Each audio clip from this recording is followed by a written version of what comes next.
Alrighty-o, members and friends. We're going to do a little bit of Fukushima on the fly here. I think it's number, it's either 22 or 23. This is all I got in terms of dehydrating this year. Did a lot of yard work, as you know. Have some carrots. I will buy some more, and I will top that off. That's the zucchini that came from the yard. In this tall one are the green tomatoes that I harvested that got planted late. In there is the green tomatoes that was in the front. Blackberries, got a fair amount of them. Got a full jar. And then we got this one over here as well. I managed to get some blackberries in. A little bit of blueberries. Where are they? There they are.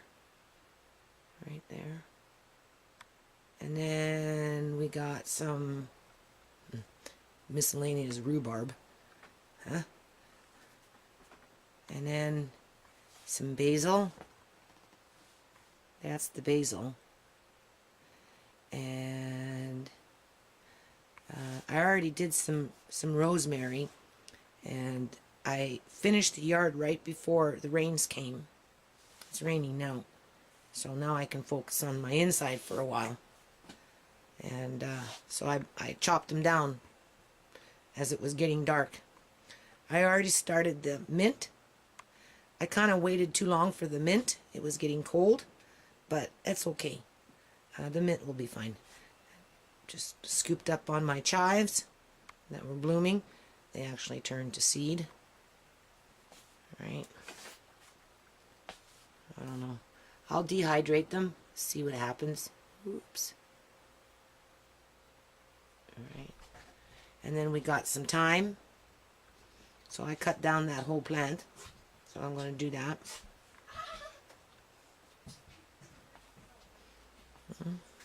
A little bit of raffinate on the side for the kids.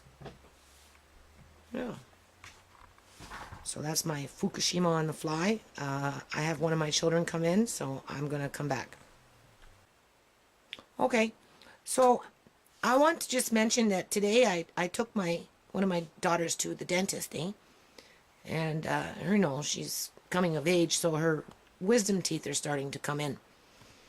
And this is a new dentist, and he wanted to take an x-ray. And I've been the kind of parent over the years that I don't really like a lot of x-rays unless they're necessary. Long before Fukushima on the fly came in. Hold on a minute. Okay. Typical stuff, get distracted 50 times a day, right? And that's only in the morning. Okay, so I took one of my children to the dentist today, right? And because her molars are coming in, he wanted to do an x-ray. And even when they were little, I was finicky about them, right? So along comes Fukushima radiation, Japan, and all this other stuff. And of course, I'm somewhat a little bit more paranoid, right? And I'm like, well, is it really that necessary? Oh, well, yeah, if you pull the wrong nerve, you can damage the mouth, and it can be lifetime problems, and and blah. So this X-ray though apparently goes around the whole head, and I thought it was just in the back of the mouth where you bite down, and so anyway, we got into this great big debate, and I'm like, well, for middle class, and he was actually the second professional I spoke to about this today, in terms of if you're middle class and you're highly educated and you're in the you're in the know, you're supposed to be the majority, right? The collective that moves and moves things forward, right? But yet to be in so much denial in terms of the amount of radiation that's being spewed out from these reactors across the water that's flown up onto BC shores or blown in on the wind. And he was saying, oh, well, the technology is better and blah, and he insisted that he needed to do it, blah, and And I'm like, well, are you sure? Like, how did you guys do it back in the day, you know, when you didn't have this new technology? Oh, well, you know.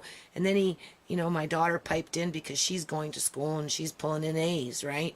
So she's in the know too, right? So, she's the next generation to tell me that I don't know what I'm talking about and that I need to shut up. Now, we're talking about a 17-year-old telling her mother to shut up and a dentist, and that it's her body and she can do what she wants. And I'm looking at the dentist and I'm like, eyeballing him, and he's eyeballing me, and he doesn't know what to say. And I'm saying, well, no, I'm your parent. This is not something that I came in for today, at least, right? You already got 2 x-rays out of her, and now you want to do a full head scan? So, how does this relate to dehydrated food? Well, a year ago, that's all I did for a year was dehydrate food and nonprofit books.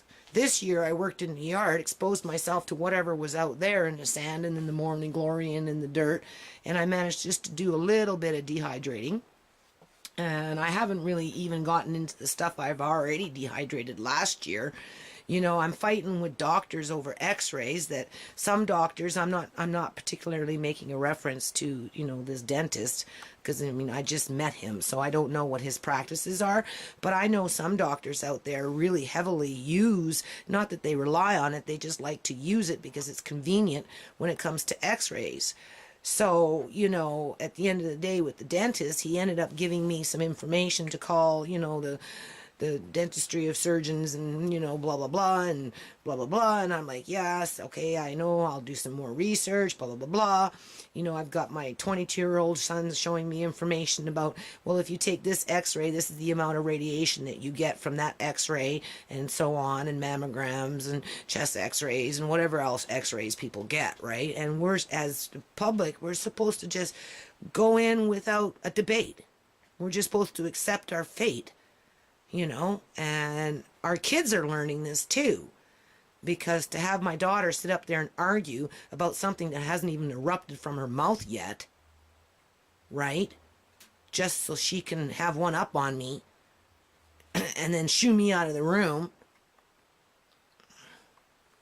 I don't know, we got problems. Our young people, they're way too mouthy. I know mine are mouthy. So, is it radiation? That's what I told the dentist. We don't need to be zapping her head. Are you listening to her? Listen to the way she talks to me. She might be smart, but just because you can pull in an 8 doesn't mean you're smart when you disrespect your parent.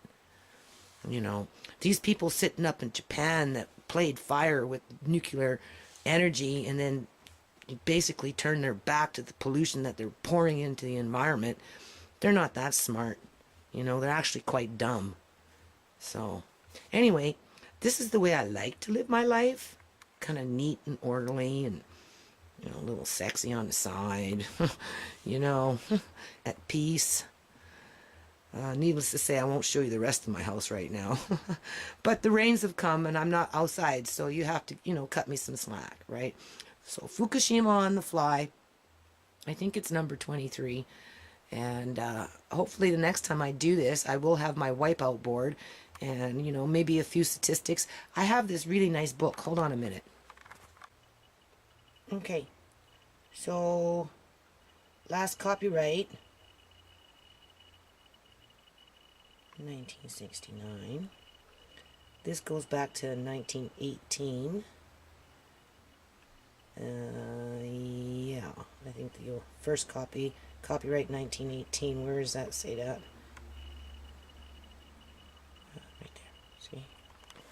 And then what it is,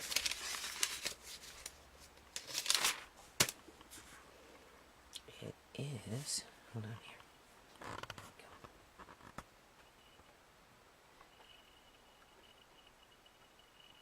Ain't that cool? Department of Energy, Mines, and Resources. Marine Science Branch. Now, how the heck did I find that? It's a really nice book. It's like an encyclopedia. Handbook of Chemistry and Physics. It's quite thick, as you can see. And it has all kinds of stuff in it. Table of isotopes. What else we got here? Oops. It gives you, back in those days anyway. Oh. Have to give the camera some time. All kinds of information in there. Don't know if I can read it all. Don't know if I want to read it all. But anyway. This one here, what does it say? Radiation. The emission and propagation of energy through space or through a material medium in the form of waves.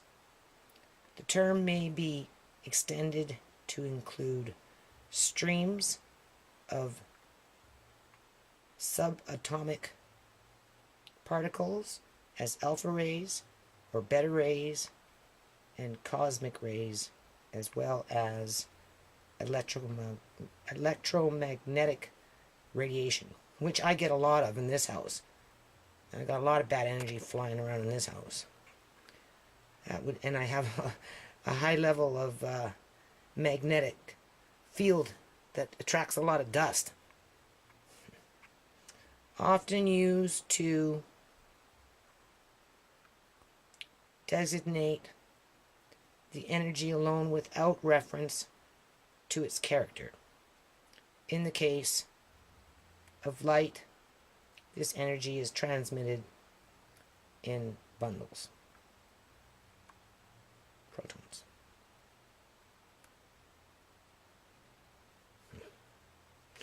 So,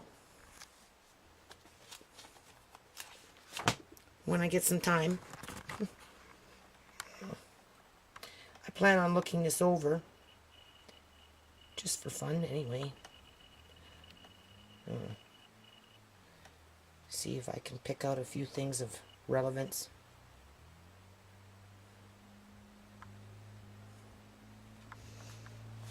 There we go.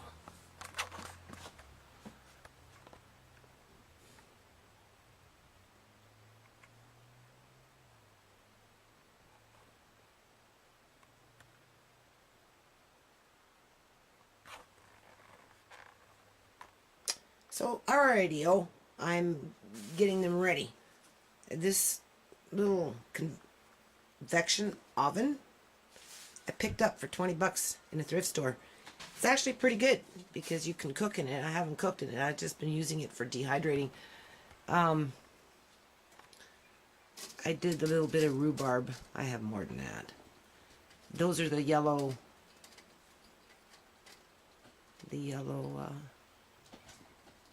tomato.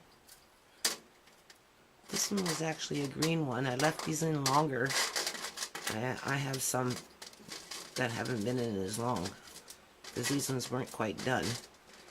And that's the convection oven because it works faster and dries sooner than the other dehydrator I have. But yeah, I just wanted to point that out. There's that. I still have tons more to go, so we'll be back. Alright, so I even got the smallest of the small. You know, it's just flavor, right? This is what they look like. You can't help but move, right? This is what they look like when they're dry. Because I've already started to dry some. They're okay, they smell good. When I opened the container, they smell good. And it kind of looked a little bit like, I don't know, like a saltine raisin. A cross between a saltine raisin and maybe a, I don't know, date or something.